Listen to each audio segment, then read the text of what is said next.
Welcome to Rauta, welcome to Bergen. Technically speaking, this is right after Beyond the Gate 2025, but as you can see, we're not the festival area, and in fact, we're not even having a festival band this time, but this time it's really something special. We're talking about the legendary guy here, and now you're wondering, what the fuck is that guy talking about? But you'll find in about soon, very soon. First, let's introduce the man of the hour. Sir, welcome to Rauta. Please state your name, who are you, and why are you here with me? Oh, my name is, last time I checked, Tore Bratseth. And why am I here? I've been trying to figure that out for 52 years and still no answer. So still I don't know. No. Well, let's first talk about this very special place. We're at monastery ruins, but your Norwegian is a little bit better than mine. So what is the name of this place? This name is called Lyse kloster. It's ruins from an old monastery abbey from 1146. I think it was founded by English monks back then, and it was in use until 1536. And after that, they kind of disintegrated and they built it up again in mid-1800s, I think. And the reason why we are here is that this place does have a strong connection with Bergen metal scene. That's correct, yes. And one of the band is very related to you, even though you didn't play, and that is obviously Immortal. Yes. Back in the early 90s, I don't exactly know what was the real year, but they made the music video here. 1992. And it was Call of the Winter Moon video was made here, and they also took the photo shoot for Diabolical Full Moon Mysticism album cover. So very, very rooted in the Norwegian black metal stuff. Yes. But that is also the reason why we are here, is that you have shared member with Immortal, more known as people to Abbath. Yes. And with him you played in Old Funeral, which is one of the kind of a staple stones for Norwegian death metal. Yes, yes. We started Old Funeral in May 1998. So a pretty long time ago. Yeah. So we also actually took our first photo shoot here. Yeah. With the Abduction of Limbs demo. Oh. So here, this picture is actually right in there. Okay, so this is also related to this very place. Yes. So that was the very first photo shoot. Okay, very nice. So, because of these ruins obviously have importance to the extreme metal scene of Norway and all that stuff, is there some kind of a personal connection with, you know, old places and all that stuff? Or was it just, hey, this is a nice place, let's go for a shoot there? The thing is, if you see that farm just over there, I grew up there. My grandfather was running that farm from 1952 till 1985. So I had my childhood years there. So I grew up there and lived there from 73 till 84. So this actual place was my playground when I was a kid. Okay, very, very nice playground, by the way. No slides, but still, I can imagine this is very imaginative, the place. Yeah, the wells had water when I was... today it's only sand in them, but back when I was growing up, it was water. So tourists were coming here throwing money into the wishing well, and we took the money and bought candies and vinyls. That's pretty wild. So, before Norwegian black metal came to be in the very early 90s, the so-called second wave, obviously there were lots of bands that were playing death metal, and it was almost overnight when death metal was like, okay, abandoned, we start doing black metal. But we are not here to talk about black metal, we want to talk about those death metal years. And since you were one of the early birds in the scene, let's go a little bit further back in the 80s. Do you still remember what was the band, or maybe even a song, that gave you the idea metal music is my thing? The actual music and the song, my father is a record collector, still is. Very nice. Old bastard. And he had all the first Black Sabbath, all the first Motorhead. He had Nevermind the Bollocks, Sex Pistols, Zeppelin. He had harder music. So he had the proper stuff. Yeah. So when we went through his record collection, for example, we saw the Bomber cover with Motorhead. Wow, that's fucking great, you know. Yeah. And the scary Black Sabbath covers. That was the first kind of musical inspiration we had. So very, very small kids. So when did you figure out you want to be more than just listening to music? Well, as soon as we always wanted to we want to rock, you know. So when we had money to buy instruments, we started the band in '88. We were 15 back then, so just kids actually. So, but our first musical inspirations were like the early thrash bands like Sodom, I Love, Persecution Mania, and Soini, stuff like that, you know. And Celtic Frost, of course, Morbid Tales, Emperor's Return, early Slayer stuff, Morbid Angel, Autos of Madness was a great inspiration. Carcass, Recall Putrefaction. So all those classics, basically. Yeah. So we try to learn those riffs. You know, when you start learning to play, you start with the easy stuff. So we actually did a cover of Procreation of the Wicked by Celtic Frost because it's such a great track. It's slow, you know, so it's easy to learn it. So yeah, that was one of the first tracks we actually played. Tried to play. Kind of funny that you mentioned, you know, all the old Celtic Frosties, because then again later on bands would also pick black metal inspiration, so they kind of went to a different direction from the very same roots. But you wanted to do heavier, and I guess in many ways more technical stuff than what many early black metal bands did. Why was the death metal thing going on? Because, like I said, you were not the only one, obviously. Darkthrone was like 1987 or so, so the same, exactly kind of the same era. So there was this death metal wave in Norway, and before it died, was this a kind of a scene or connection with the guys playing that kind of stuff? Yeah, well, you know, there was tape trading and writing letters back in the day, you know, and we always had glue on the stamps because then we could reuse them. Very environmentally friendly. Exactly, recycling. So, recycling of stamps. That's a classic, you know.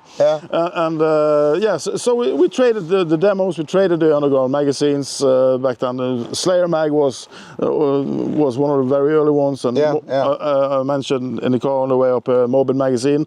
Those were two big underground magazines back then. So everybody was taking the information from those channels instead of internet, as you do today, of course. Yeah.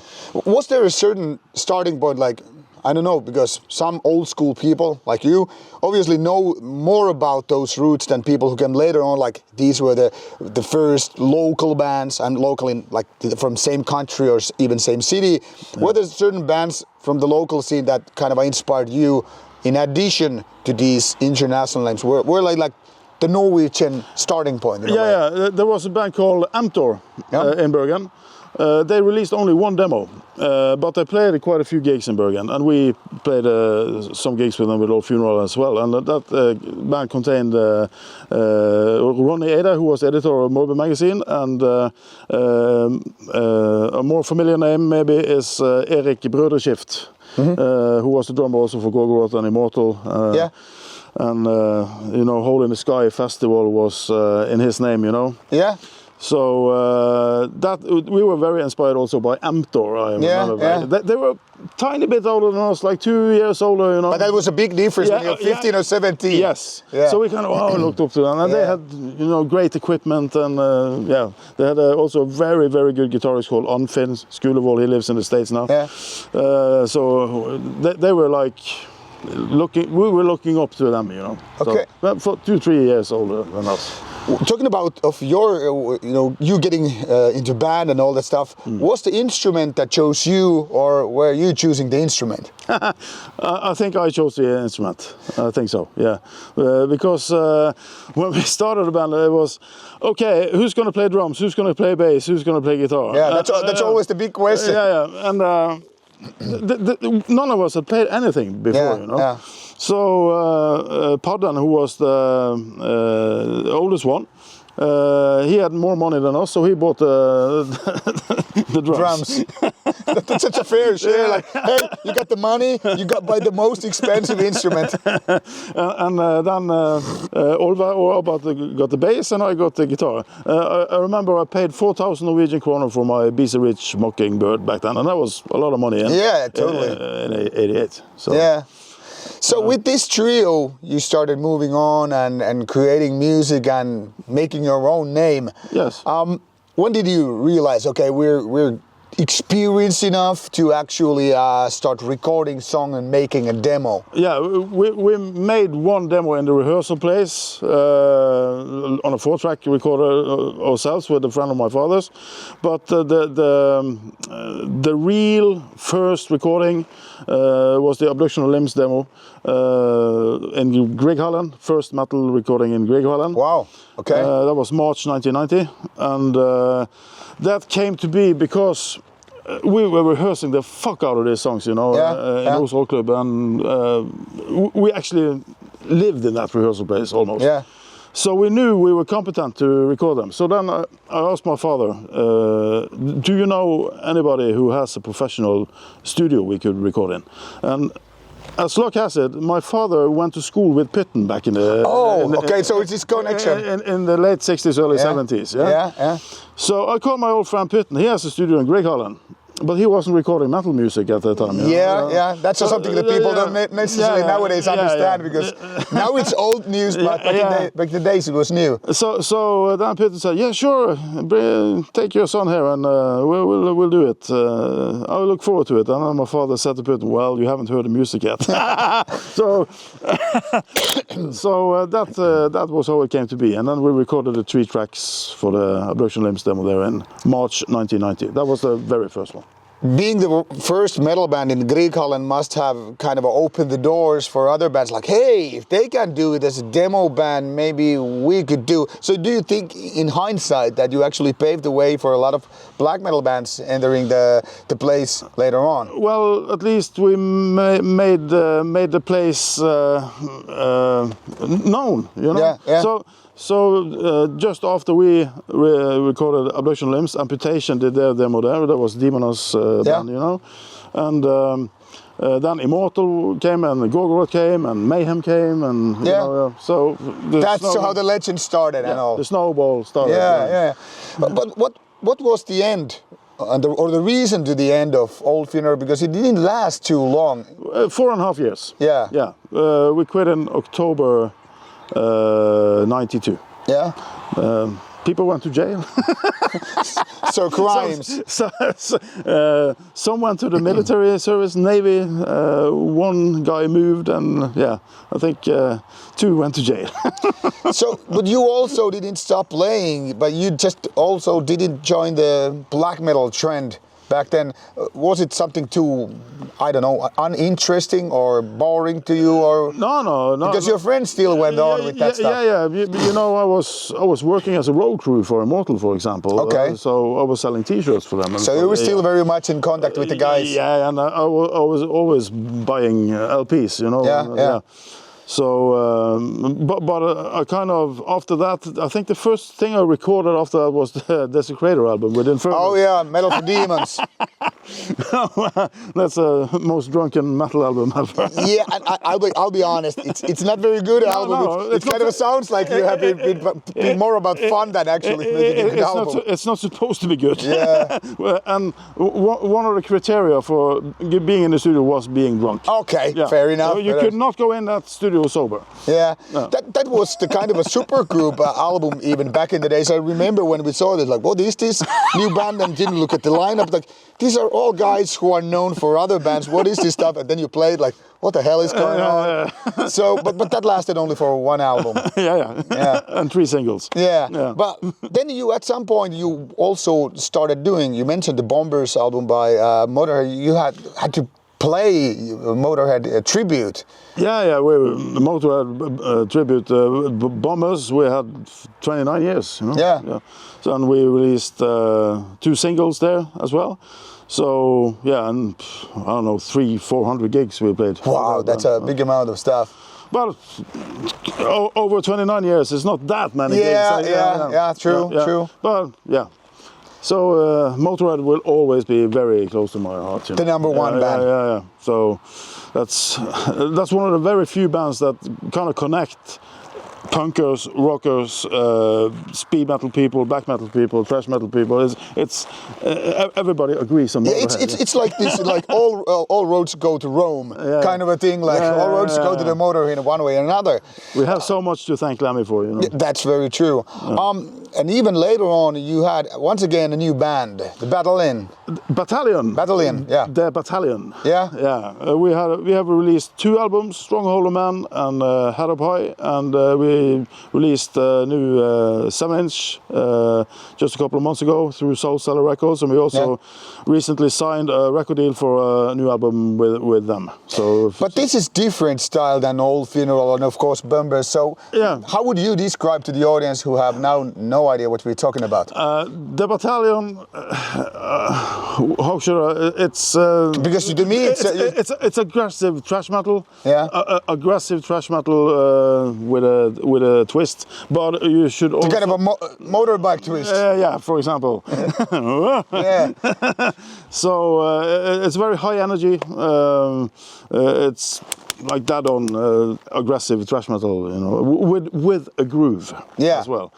You should always have the rock and roll groove in the foundation as well. Yeah, totally.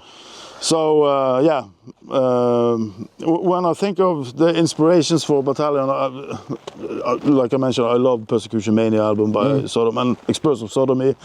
Maxi single, the 3-track, one of the best thrash stuff ever for me. You know, and of course also early Slayer's Show No Mercy album I love very much, and of course Hell Awaits and Rain of Blood as well. So it's like those early thrash inspirations. Yeah. Now there are not too many thrash metal bands growing out these days. It almost seems like a dying breed when it comes to the youngsters. So it's always the kind of older, more experienced guys doing the thrash metal. While back in the 80s, that was pretty much the biggest shit out there with the Metallica and Megadeth, of course Slayer, Anthrax, so forth, and of course the German bands. You know, like you mentioned, Sodom, Creator, Destruction. My question to you is kind of related to this because I grew up with that shit as well. Yeah. And I'm like, what do you think in the end kind of not killed, but almost killed the thrash metal entirely and let the death metal and black metal kind of get over? Well, black metal had a lot of press coverage. From Norway especially. A lot, you know. Yeah. Church burnings and murders, big news. Focus that way, you know. And musical trends, if you want to call it, they go like this. Yes. You know, it comes around in circles like every 20 or 30 years, you know. Yeah. That's same goes with punk, same goes with thrash metal, same goes with many kinds of. Now, one of my theories is also that, you know, a lot of black metals, as you know, a lot of black metal bands are so much more simple and even easier to play versus a little bit more technical approach to thrash metal. And I'm thinking, is the new generation a little bit too lazy to kind of get to know their instruments and get all the kind of fancy stuff going on versus just wear the corpse paint and do the simple... I think there's one difference between younger musicians today and older musicians that I find. That they learn their instruments a lot of YouTube tutorials. They don't go as much in the rehearsal place as we used to. Yeah. Back then, it was just a rehearsal place. Like you said, you kind of lived there. Yes, it was just a rehearsal place. Yeah. We couldn't go on YouTube. How do you figure out that riff? We have to figure it out just by ear, you know? Yeah. If and then your bandmate would say, hey, that doesn't work. Train more. And then the music becomes more human, more organic. Then, you know, I'm so tired of these drum cam drummers. I know what you mean. There's a big difference between keeping the beat and playing the drums. Yeah, totally. Yeah. And a lot of bands are kind of like now with, hey, because we live in different cities, I'm going to just send you the files instead of getting together, open the cans of beer, playing until your fingers are sore, voice is gone and all that stuff. So there is this clear difference with all the technology and these, like you said, videos and I'm here to teach you about strumming or whatever. Yeah, so. I remember when we did the Studfest LP with the Underdog Spark with me and Bård Eitun both Faust and Pete Evil. Can you send me those ones? No, we're going to go to rehearsal place and play it the old school way. Is it so, because then it will become a real band, you know. Is it the same still with the Batallion?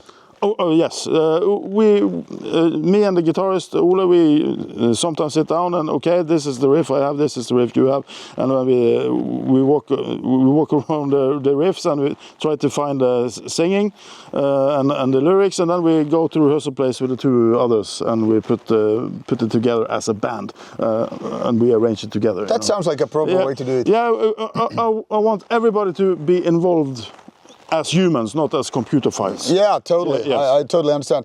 Yeah. But are we now the old people ranting at young kids like how you should do it, or is there some truth to this?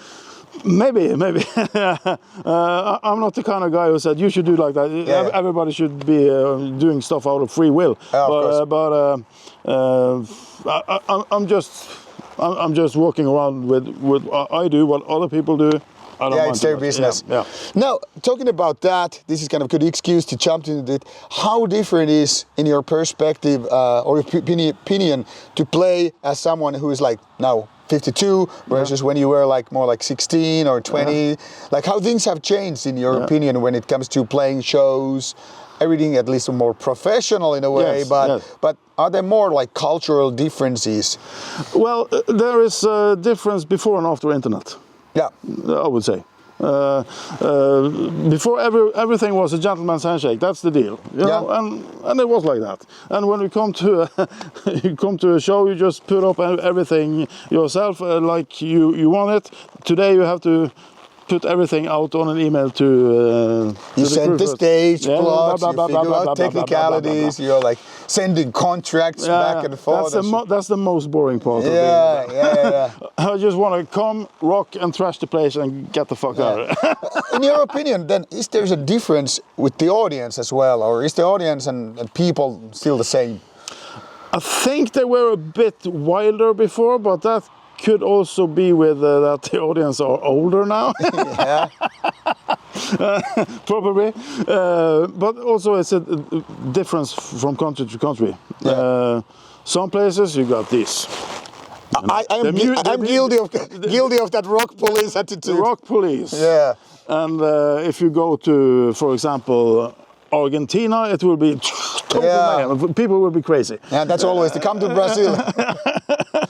So there's obviously these differences, and someone told me there was this Canadian fan who came to Finland a few years ago, and she told me like, these shows are so much more calm, nobody's getting bruised, and like you're more civil. And like, I don't know if that's a good or a bad thing. Like, it's good that we're not getting punched in the face, but at the same time, maybe we're too much like this is very Finnish thing, like you're like staring at the show, looking like I'm bored as fuck. Inside you're like, it's fucking great, but you don't show it all. So it's we're guilty of that. Yeah, but that was also that came in early 90s with black metal. I remember I went to the Dark Throne gig at the Rockefeller in 96, the last gig I ever did with Satyricon and Dissection there. Yeah. And I remember when Dark Throne played, you could almost hear a needle drop on the floor between the songs. Actually, someone just mentioned it 2 days ago. We were talking about those days. And everybody was looking as poker-faced as they could. Yeah. There was Imhotep scenes, Roy, maybe? Yeah. He mentioned the same thing, like, he wanted to do this, and everybody else was like, shut the fuck up. Kind of like, it's kind of a weird way to enjoy metal as a crowd, like how much booze you need that you need to move. We talked also about the venues and bars when we were driving all the way here, because this is not exactly close to Bergen, and people are wondering, taking the trip here, but we were talking about like how many bars have changed or quit, how the venues have changed, and it's not really the same in that sense also like back in the 90s. It has to be a cultural shift, because we all know that Norwegian government or local cities are supporting these events, but what's the story? Do you know why so many places have like fuck it. You mean they closed down? That's, Yeah. A lot of it has to do with dropping beer sales and alcohol sales, because alcohol has become so extremely expensive in Norway. You know? So before, people could go out like between 6 and 8 in the evening and chill with a couple of beers. You know, now is hardly anybody out until midnight, because they sit and drink at home instead, and then they go out at midnight. So they have fewer hours to sell alcohol. So obviously this has also affected how the people in the music scene go out and to the gigs. So is this like coming hand in hand with you mentioned it's kind of calmer and all that stuff? I think so, yes. That's symbiosis. No, as a long timer in Bergen, you've probably seen one thing or two over the years with people like coming into Bergen as a kind of a capital of Norwegian metal and all. Have you seen generational change with the new blood coming into the city and all that stuff? That's like observing how people are, like having new bands and all that stuff. Well, yeah. The main difference is that the venues. We used to have garage club in Bergen. I've heard of it, never been there. Everybody played there since like 1990 until it closed in 2018. So that was like the stepping stone stage for every band in Bergen. And that's gone now. So where do other bands play? We have Hulen. That's an old venue since 1969, but that's funded by the government. So that will like always be there because it's like a student place. We have that one, and we have something called Skue 14, which is a very small venue. But the thing is with Hulen, you just can't go say, I want to play there. You have to rent the place, and that costs money, you know? So you have to put up the money before you can play. So, but with Garage, you didn't have to do that. You could just say, hey, we're a new band, we would like to play. When is a date available?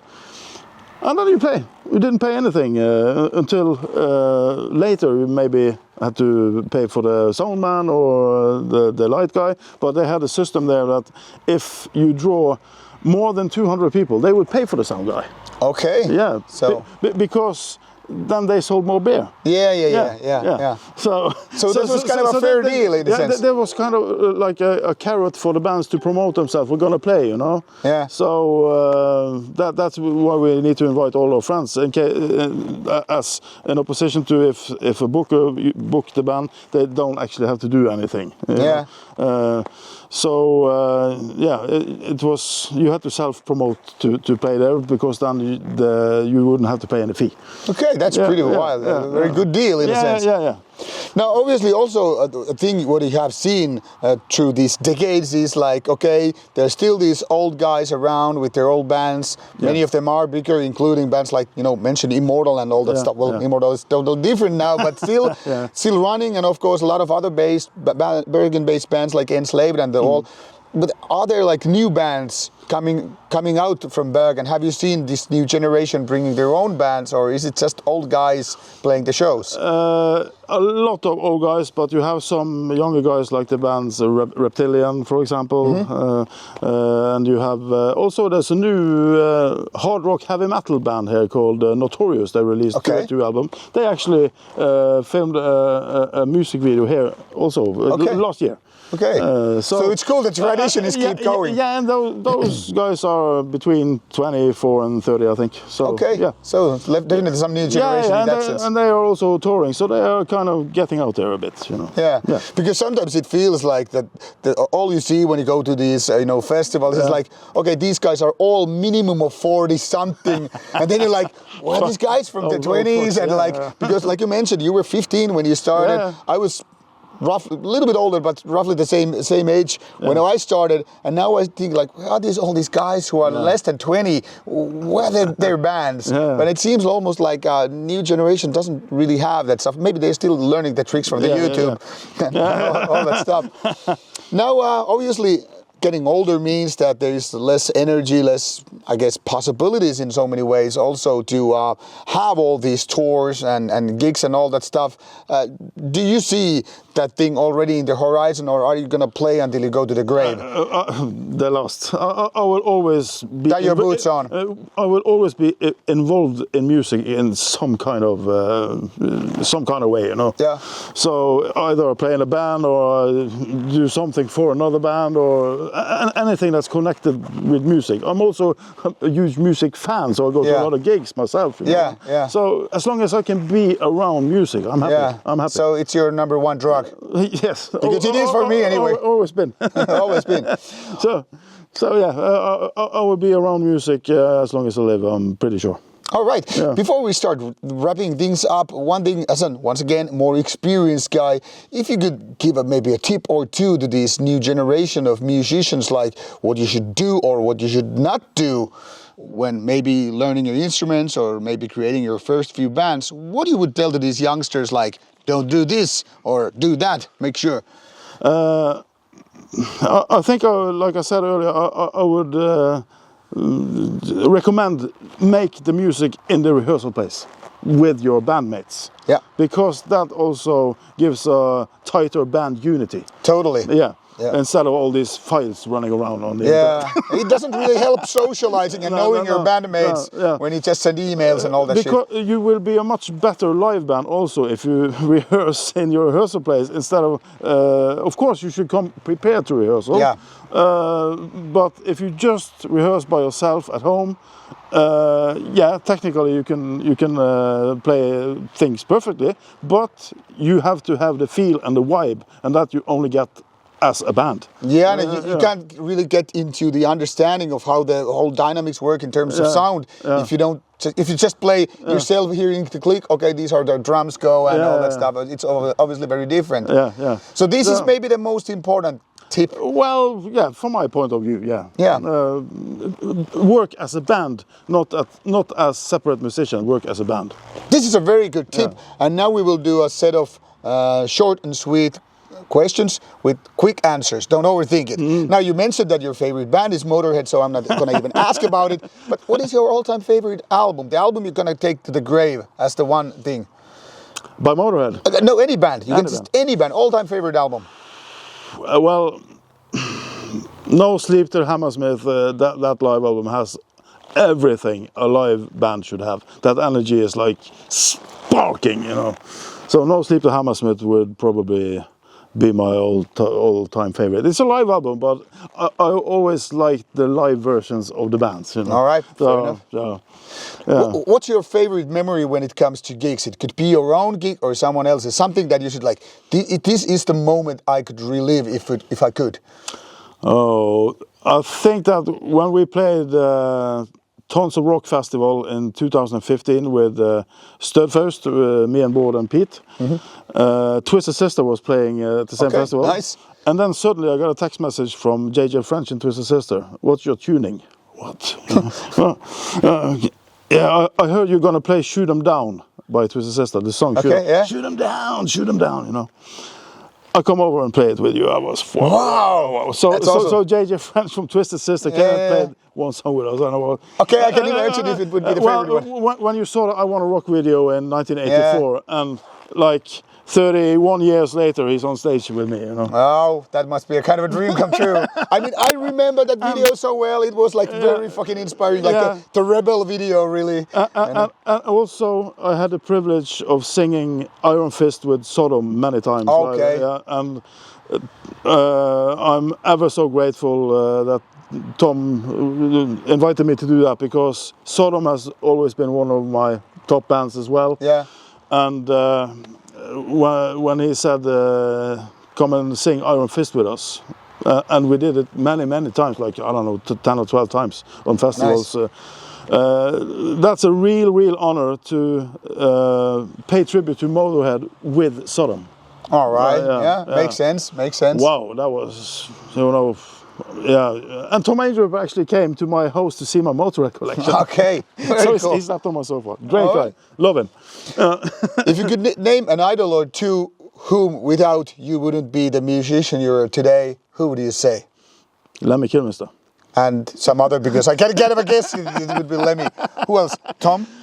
Yeah, and yes, I always respected Sex Pistols and Johnny Rotten's lyrics, D. Snyder from Twisted Sister, and also a Norwegian rock and roll band called Backstreet Girls, who is the most hard-working band in Norway in history, I guess. They've been running for over 40 years. Okay. 17 albums, hundreds of local gigs, thousands. Wow. Very inspirational attitude. All right. Yeah. Sounds good. Yeah. So, of course, Black Sabbath, come on, you know. Yeah, too many to list them all. Oh, yeah. All right, the final question. What is lying in the near future? Let's play, let's say, 3-5 years. What's happening in the future for Ture? Oh, well, first of all, release a new album with the Batallion. And when it's supposed to go out? Hopefully we'll start recording it in January. Okay. Yeah, and the release date, I don't know yet. Yeah, of course, too early to tell. But we're starting doing gigs now in September already. So we're playing Legend Metal Fest in Trondheim. We're playing Hard and Heavy Nights in Haugesund. We're playing the Graveyard gig in Notodden. So there's gigs coming up now. All right. In September, yeah. All right. So people, stay tuned for all this stuff. And of course, there will be links to these artists, bands, and relevant information. So start clicking all the music, and as the saying always go, if you like it, go buy it. This is Bergen surroundings, and this is Ture B, like I call it. Too hard to pronounce that name. No, just kidding. You know what you must do, and thank you for your time. This is Rauta, and off you go. Stay metal. All right. Thank you. Thank you. All right. Let's take the mics, and then we take the photos for.